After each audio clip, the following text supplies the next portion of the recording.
Yo, what the hell is going on, man? The past few days when it comes to the Switch 2 reveal has been an absolute Wii U-like disaster, man. I don't even know where to begin. I don't even know where to start. All I know is that it's like the Wii U all over again, but possibly even worse. Because you got these confirmed 64 gigabyte cartridges that can go up to $80 to maybe even $90, but that hasn't been confirmed yet. That's probably going to be on ports of like the biggest games, you know.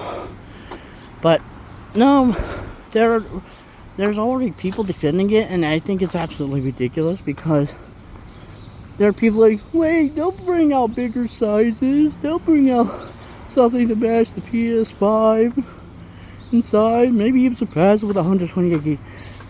When people tried to say that Switch 1 was going to have 64 gigabyte cartridges, what'd you guys get instead? You got 18 gigabytes of Tears of the Kingdom for $70 American.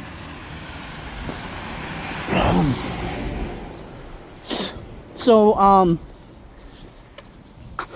but it just, I mean, that would be bad enough. But now you got these supposed free upgrades, apart from the $10 to $20 upgrades. But the free upgrades have an invisible asterisk. The invisible asterisk, you need to have a Nintendo Online subscription in order to get access to them. You know, a paid subscription. And then, I'm freezing. It's really cold over here. Expect me to breathe heavy up a lot. It's bad over here. But I just want to get this out of my chest before everything else comes out of my chest. Yeah. And then now we have the new revelation of the Switch 2 update physical scenario. Now, this is interesting because you're going to pay $80 for the Switch 2 edition of Tears of the Kingdom. It's going to have all these extra modes in, right? But if you get the physical edition, we now get confirmation from Nintendo UK support that it's actually just the Switch 1 game with a code voucher for the upgrade. $80, people. Oh my god. And then there's that limited game sharing. You can't even really do it online. You have to do it locally with other people in your household. And they can only have that game for like 15 days? Am I getting that right? That's ridiculous.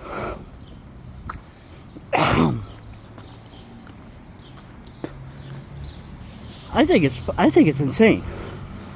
I don't even know what else is happening, but Nintendo is. Because I understand the cartridge situation. I understand the hardware situation. And it's not even tariffs. This was something I was predicting years ago. I talked about how Moore's Law is dead. For real. Right? But that, the actual prices of the native games, right? And the actual console itself, that's really separate from everything else. And especially when you take into consideration what's going on in Japan. This Japan only version that costs like $130 less, American equivalent, and the regular version in Japan is only available through the Nintendo Switch store. It gets ridiculous when you think about it, but I'm just trying to get some more info on this because now I'm looking at it and there's no Mario Kart bundle in Japan apparently. Just a regular version and the Japan only version.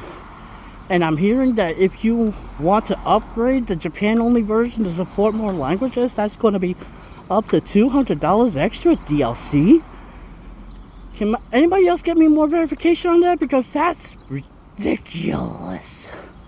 Not to mention the region locking of Nintendo accounts in Japan only as well.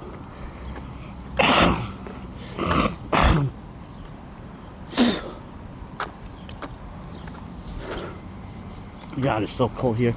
It's already getting me sick. Nintendo has gone absolutely insane.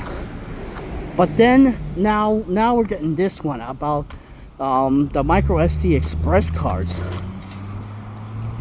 Now you can't. Now Nintendo confirms if you have Switch 1 games built into an old micro SD card, you cannot put that micro SD card into a Switch 2 to play your old Switch 1 games. Now they want to talk about how micro SD express is necessary for being faster.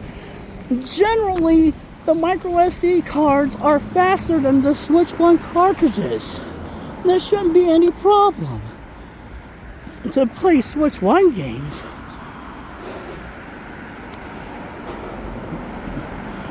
This is ridiculous. I mean,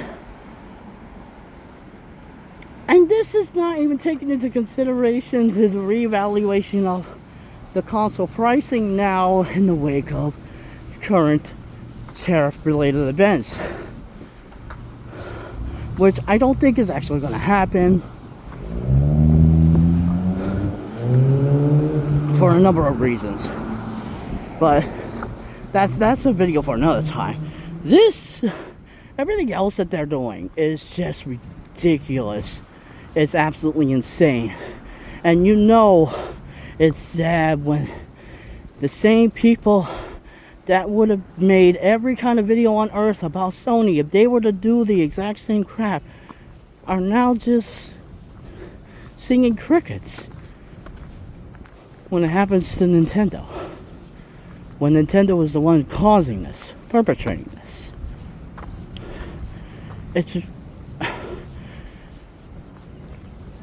It's the worst case scenario when it comes to bias. I'm very sad for this industry. Alright, I'm done with this video for now. I'm gonna wait until more info comes up and mounts up to make an update.